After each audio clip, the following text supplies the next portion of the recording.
ఇవాళ నేను పాడుతోంది అంతెందుకు ప్రాణాలతో ఉంటుంది అంత మీ వల్లే బాలా.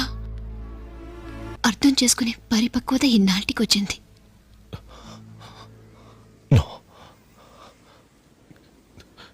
నా దగ్గర ఏముంది? కానీ నాకు మీరే కావాలి. జీవితంలో కొన్ని ప్రశ్నలకి వెంటనే సమాధానం దొరకదు. నేను దేశం కోసం ఆర్మీలో చేరాను, కాలు పోగొట్టుకున్నాను, తిరిగొచ్చాను, నిన్ను కలిశాను.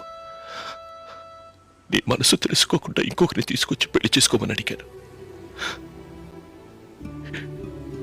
ఈ పసిటి బొమ్మని చూపించి భద్రంగా చూసుకోమని ఆ దేవుడు నాకు అప్పగించాడు.